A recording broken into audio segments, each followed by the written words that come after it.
Hello guys, welcome back to my channel. আমি শিল্পা। আমার নতুন একটা ভিডিওয় তোমাদের সকলকে স্বাগত। যেহেতু আমি প্রথম ভিডিও দিচ্ছি তাই একটু অসুবিধা হচ্ছে, তবে চেষ্টা করছি ভালো করে দেওয়ার। চলো, ওপরে গেছিলাম ছাদের ওপর, ছাদ থেকে এখন চলে এসেছি নিচে।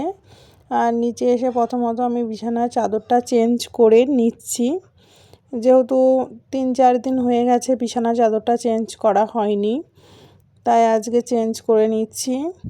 আর এখন আমি বিকালে ছেলেকে পড়তে দিয়ে এসেই তবে এই বিছানা চাদরটা চেঞ্জ করছি, কারণ ও থাকলে ও এতটাই বিরক্ত করে যে বিছানা চাদর চেঞ্জ করতেই দেয় না। তাই ও যখন ঘরে থাকে না আমি চেষ্টা করি তখনই বিছানা চাদরটা চেঞ্জ করে নেওয়ার।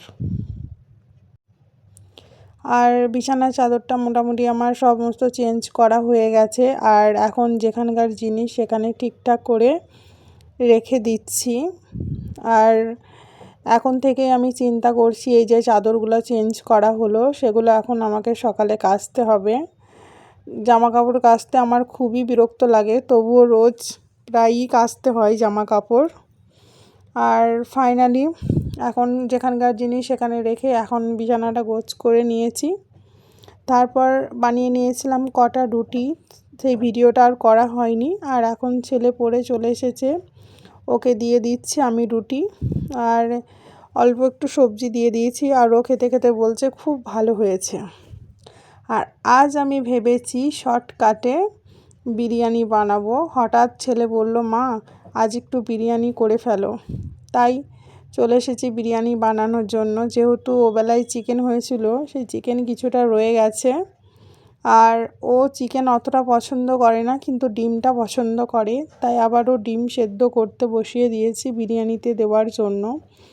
আর আমরা যেহেতু একটু ঝাল খাই, তাই পেঁয়াজ বেরেস্তার সাথে কটা কাঁচা লঙ্কাও দিয়ে দিয়েছি। আর আলুগুলো আর আলাদা করে সেদ্ধ করিনি, ওই বিরিয়ানি যে চালটা বসিয়েছিলাম রান্নার জন্য ভাত বানানোর, সেই চালের মধ্যেই আমি 6 পিস আলু দিয়ে দিয়েছিলাম। আর সেটাই এখন আমি বের করে নিচ্ছি এভাবে, আসলে ফ্যান ঝরানোর আগেই বের করে নিচ্ছি। এখন আলুগুলো বার করা কমপ্লিট হয়ে গেছে। আর ওদিকে ভাতের মাঠটাও ঝরাতে দিয়ে দিয়েছি। আর এখানে তেল গরম করে আলুগুলো আমি নুন হলুদ মাখিয়ে মানে ভালো করে লাল লাল করে ভেজে নেব। আমার মনে হয় এভাবে আলুগুলো সেদ্ধ করে ভাজলে বিরিয়ানির মধ্যে দিলে খুবই টেস্ট হয়। অবশ্যই তোমরা এই বিরিয়ানিটা ট্রাই করো, শর্টকাটে মানে ব্যাচেলার টাইপের বিরিয়ানি। তবে ভেবেছিলাম খেতে খুব একটা ভালো হবে না, কিন্তু বানানো শেষে মানে খেয়ে মনে হয়েছে যে খুবই অসাধারণ হয়েছে একটা টেস্ট। আর এখন আলুগুলা ভাজা হয়ে গেছে, ডিমগুলো খোসা ছাড়িয়ে নিয়েছি। আর এদিকে পেঁয়াজ লঙ্কা বেরেস্তাগুলো ভাজতে দিয়েছি। আর এদিকে ভাতেরও মাঠটা ঝরানো হয়ে গেছে। আর ওদিকে তো গোলাপ জল কেওড়া জল রেডি করে নিয়েছি। আর এদিকে বিরিয়ানিতে যে মশলাটা দেবো সেটা এখন শিলপাটায় ভালো করে বেটে নিয়েছি। ফাইনালি মশলাটা বাটা হয়ে গেছে, এবার এটা মিক্স করে নেব। এই যে কেওড়ার জল গোলাপ জলটা আজই নিয়ে আসা হয়েছিল, আর ডিব্বাগুলোর ভেতরে ছেদ ছিল না, তাই আমি ছেদ করে নিচ্ছিলাম। চলো এবার বিরিয়ানিটা সাজিয়ে নিই হাঁড়িতে। আর এভাবে বিরিয়ানি আজ বানাবো ভাবিনি, এই বলে না সেই হঠাৎ করে মন হলো আর বানিয়ে ফেললাম, সেই রকম হয়েছে ব্যাপার। আর আমি অল্প করেই বানিয়েছি। আর এখন সমস্ত ভাত এই থালাটায় ঢেলে নিচ্ছি। এর মধ্যে আমি কিছুটা লবণ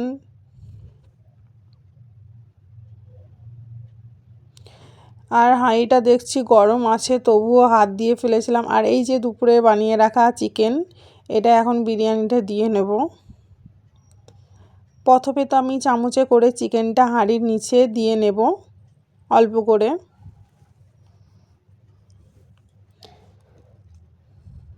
তারপরে আর কি যেভাবে ভাতটা দিয়ে সাজাই সেভাবে সমস্তটা সাজিয়ে নেব। আর এখন ভাতের মধ্যে দিয়ে নিচ্ছি কিছুটা লবণ আর অল্প পরিমাণে একটু লঙ্কা গুঁড়ো দিয়ে নেব।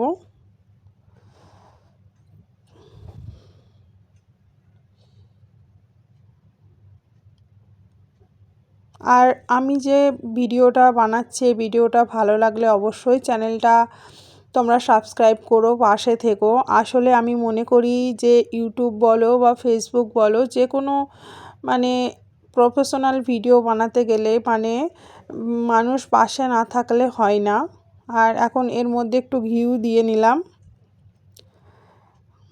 সমস্ত কিছু দেওয়া হয়ে গেলে এবার এটা ভালো করে চামচের সাহায্যে আমি এটা নেড়ে নেব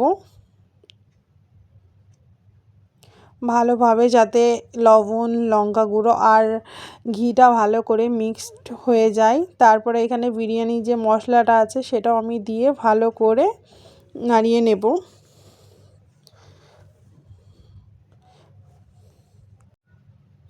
আর তোমরা কে কে বিরিয়ানি পছন্দ করো অবশ্যই আমাকে কমেন্টে জানিও। আর আমার মতো এইভাবে শর্টকাটে কে কে বিরিয়ানি বানিয়েছো সেটাও কমেন্টে জানিও। আর এবার আমি হাঁড়িটার ভেতরে অল্প অল্প করে ভাত দিয়ে সমস্ত কিছু দিয়ে একবারে কিছুক্ষণ রেস্টে দেব। আর এখন ফাইনালি হাঁড়িটা সাজিয়ে নিচ্ছি। জানি নতুন ভিডিও দিচ্ছি নতুন তাই একটু কথা বলতে বা গুছিয়ে বলতে একটু অসুবিধা হচ্ছে। আর এই যে পেঁয়াজের বেরেস্তাটা ছিল এটাও দিয়ে নিচ্ছি, কিছু ডিম, 2 পিস ডিম দিয়ে নিলাম, কিছুটা আলু দিয়ে নিলাম।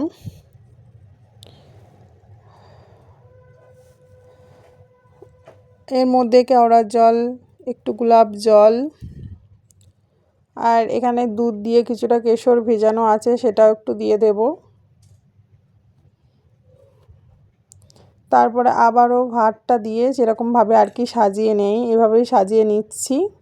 আর সমস্ত কিছু সাজানো কমপ্লিট হয়ে গেলে আবারও ওপর থেকে একটু গোলাপ জল, কেওড়ার জল দিয়ে কিছুক্ষণ রেস্টে রাখবো।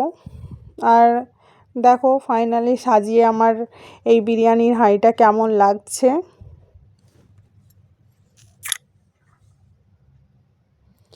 আর কিছুক্ষণ রেস্টে রাখার পর এখন নামিয়ে নিয়েছি আর থালায় ঢেলেও দিয়েছি। এখন তোমরা বুঝতে পারছো যে ফাইনালি বিরিয়ানিটা কেমন দেখতে হয়েছে।